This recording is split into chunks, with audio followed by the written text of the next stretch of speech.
Assalamualaikum warahmatullahi wabarakatuh. Proteksi atau penyelamatan kebakaran pada bangunan high-rise. Materi ini akan membahas mengenai kebutuhan dan standar perancangan pada arsitektur bangunan tinggi terkait dengan konteks proteksi atau penyelamatan kebakaran. Terlebih dahulu kami sampaikan latar belakang dari proteksi kebakaran ini. Pertama, sebagaimana kita ketahui bersama bahwa high-rise building ini harus memiliki kehandalan gedung yang baik dan juga aspek keselamatan terkait dengan pengguna gedung itu sendiri. Sedangkan pada gedung high-rise itu salah satu resiko yang mungkin muncul ialah resiko kebakaran. Sehingga penting bahwa jika terjadi suatu bencana atau kebakaran, akan memudahkan prosesnya dalam penanggulangan kebakaran itu tersendiri. Sehingga dalam proteksi kebakaran itu akan diatur beberapa hal secara garis besarnya mengenai akses pemadam kebakaran seperti apa, dan juga nantinya proses atau jalur evakuasi penyelamatan kebakarannya seperti apa. Nah, ini penting untuk diperhatikan karena merupakan salah satu syarat wajib untuk sebuah gedung terkait proteksi dan keselamatan kebakaran ini. Kita masuk ke bagian pertama mengenai akses kendaraan pemadam kebakaran, bagaimana standar perancangannya jika pada suatu gedung atau suatu proyek terjadi kebakaran. Yang akan dibahas di sini ialah jalur akses kendaraannya dan ada yang namanya lapis perkerasan atau hard standing. Pertama, misalnya ada sebuah site atau proyek, misalnya terdapat sebuah gedung lalu terjadi kebakaran, maka harus disediakan akses atau jalur untuk mobil pemadam kebakaran. Pertama, ada syarat minimal lebar adalah 4 meter, terus radius putaran minimal adalah 9,5 meter, dan radius terluar dari belokan itu sendiri ialah 10,5 meter.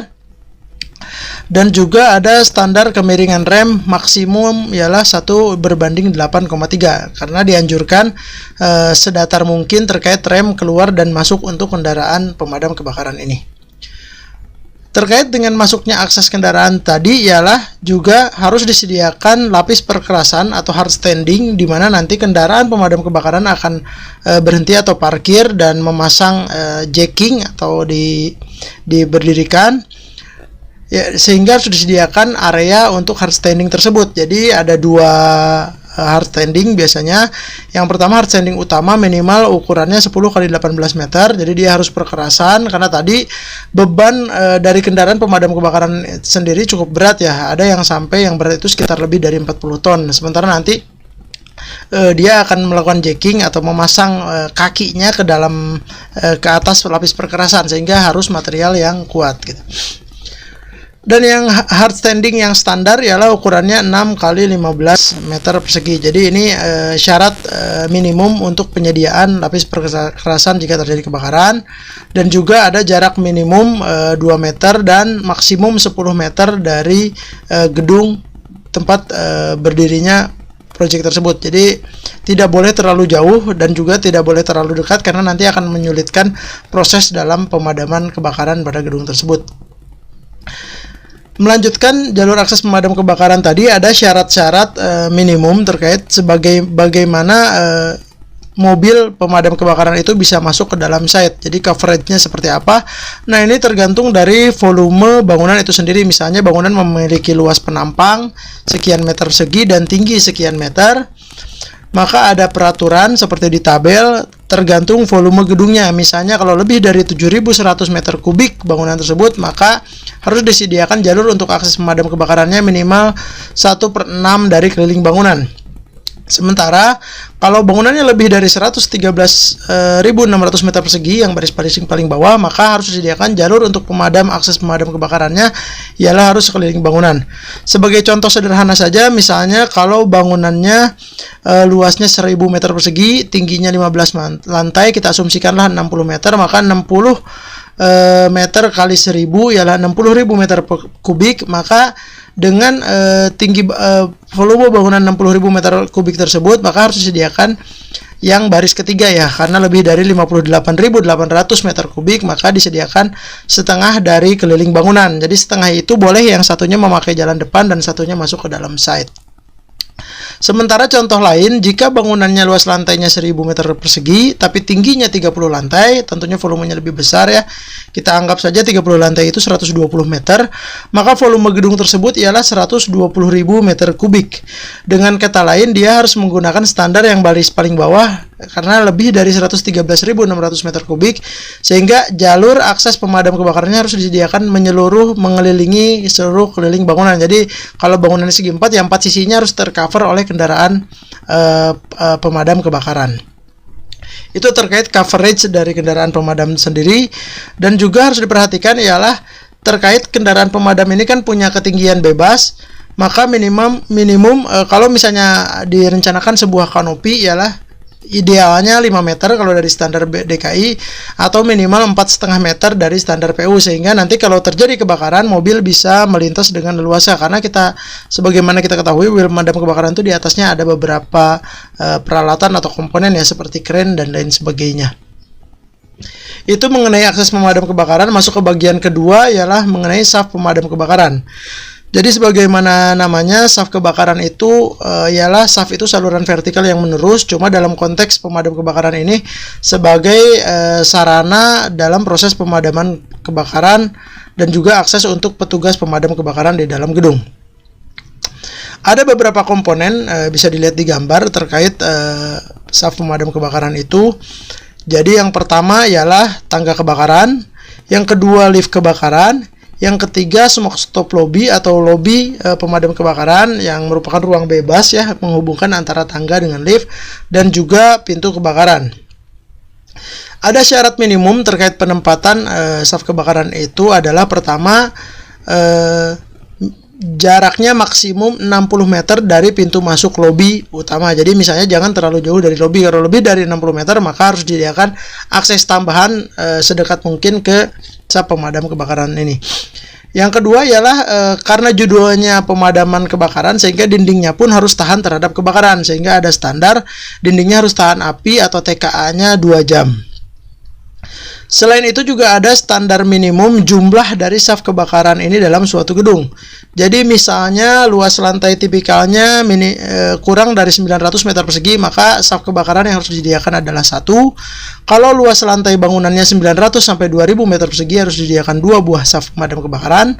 Sementara kalau luas bangunannya itu lebih dari 2000 meter persegi, setiap penambahan 1500 meter persegi maka harus ditambahkan 1 lagi saf pemadam kebakaran. Jadi kalau misalnya bangunan kita lebih dari 3500 meter persegi, maka berarti kurang lebih ada 3 saf untuk pemadam kebakaran. Terkait dengan saf pemadam kebakaran tadi, di sini akan dijelaskan komponen detailnya seperti apa. Yang pertama ialah bagian pertama, tangga darurat atau tangga kebakaran. Ada peraturan minimum lebar bersih dari tangganya ialah 1,2 meter dan maksimum 2 meter. Kalau lebarnya lebih dari 2 meter maka harus disediakan railing untuk pegangan pada saat proses evakuasi. Selain itu juga lebar anak tangganya ada standar minimumnya 28 cm dengan tinggi injakannya maksimum 18 cm. Dan juga ada peraturan tinggi handrailnya atau railing tangganya adalah 1,1 meter. Untuk bagian kedua atau lift kebakaran, biasanya disebut fire lift, ada juga standar dimensi car liftnya minimum. Car itu bagian dalamnya ya, bagian dalam liftnya minimum ialah 1,6 meter bersih dan kedalaman 2,28 meter. Juga ada ketentuan tinggi langit-langit atau plafonnya minimal 2,3 meter. Selain itu ada lebar minimum akses atau pintu openingan dari lift tersebut ialah minimal 1,3 meter dengan tinggi minimum 2,1 meter. Masuk ke bagian ketiga ialah smoke stop lobby atau ruang bebas. Karena namanya ruang bebas, maka area ini harus benar-benar bersih dari berbagai equipment dan atau furniture. Jadi tidak boleh difungsikan untuk kegiatan-kegiatan yang produktif dan digunakan untuk gudang atau naruh barang, karena nanti akan menghambat proses evakuasi. Nah, jadi ini luas minimumnya 6 meter persegi dan lebarnya minimum 2 meter dari masing-masing sisi dalamnya. Yang keempat ialah pintu tangga kebakaran. Jadi pintu kebakaran ini biasanya disebut steel door atau pintu besi yang tentunya sudah ada standarisasinya, kekuatannya seperti apa. Memiliki peraturan lebar minimum atau lebar bebasnya ialah 90 cm. Dan juga selain pintu ini harus tahan api, juga harus dilengkapi dengan door closer. Jadi intinya kalau pintu ini terbuka nanti akan menutup dengan sendirinya. Kenapa? Karena nanti di area saf kebakaran ini akan ada pengkondisian udara atau udaranya harus bertekanan, sehingga tidak boleh udaranya bocor, karena nanti asap dari ruangan atau dari koridor akan masuk ke dalam area tangga darurat ini.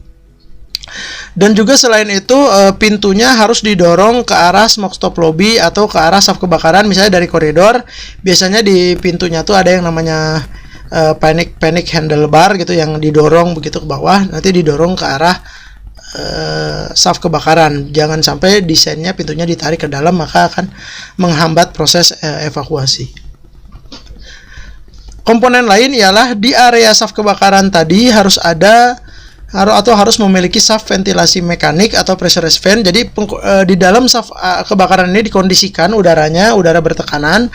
Kenapa? Karena itu tadi, karena tujuannya untuk evakuasi dan pemadaman kebakaran, maka dia harus bebas dari asap dan bebas dari bahaya kebakaran. Jadi selain tadi dindingnya tahan api, udaranya dikondisikan. Jadi kalau ada terjadi kebakaran dari koridor atau dari ruangan, api atau asapnya tidak akan masuk ke dalam area saf kebakaran tadi, sehingga dindingnya harus tahan api, pintunya harus ada door closernya dan juga ada saf ventilasi mekaniknya.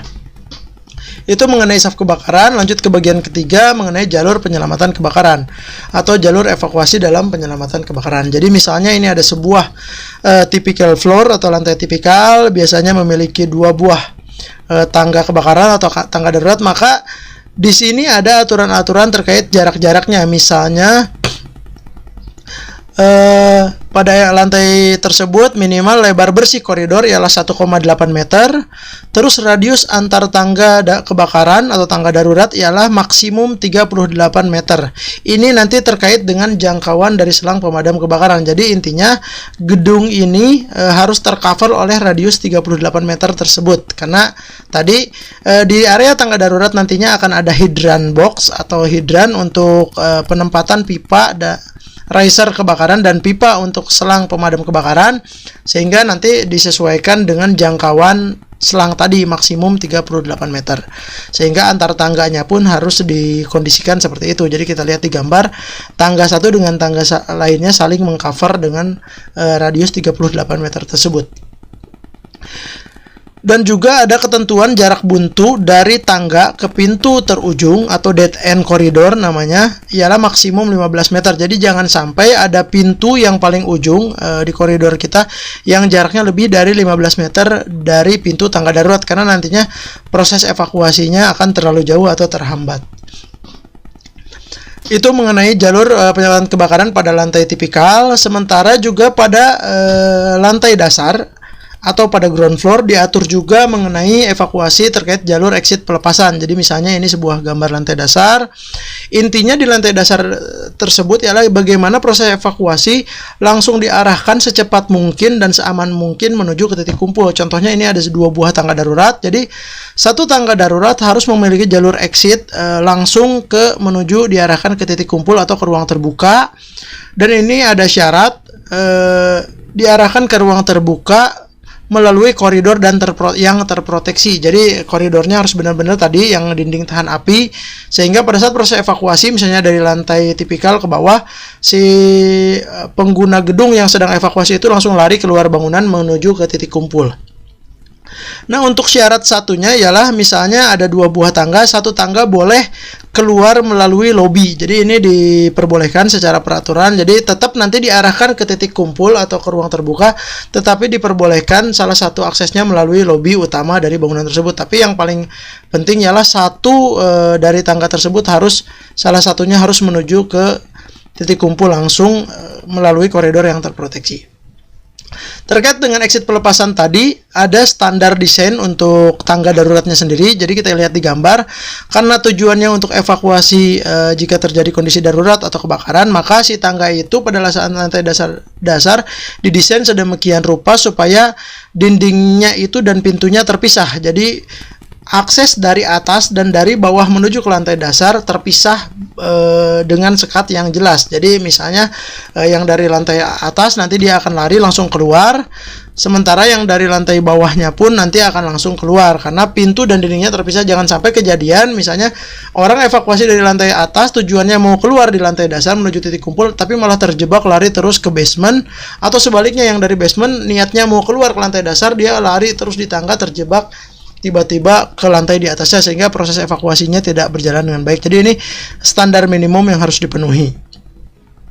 Itu mengenai jalur evakuasi kebakaran dan exit pelepasan. Masuk ke bagian ketiga ialah ada yang namanya lantai berhimpun sementara atau refuge floor. Ini merupakan lantai jeda dalam proses evakuasi bencana, sehingga disebutnya lantai berhimpun sementara. Jadi misalnya ini ada sebuah gedung. Kalau gedung itu ketinggiannya 24 lantai, secara persyaratan memang harus disediakan satu buah lantai atau refuge. Nah, itu 24 lantai atau lebih dari 120 meter. Nah, kalau gedungnya lebih dari 24 lantai, maka setiap interval 16 lantai atau 80 meter, maka harus disediakan lagi per satu buah lantai refuge lagi. Dan ini syaratnya. Jadi ada yang menyebutkan per 16 lantai atau per 20 lantai, tapi kita pakai yang lebih aman aja, per 16 lantai. Maka kalau bangunan kita misalnya tingginya 40 lantai, maka harus ada tambahan satu lantai refuge di antaranya. Jadi ada 2 buah lantai berhimpun sementara.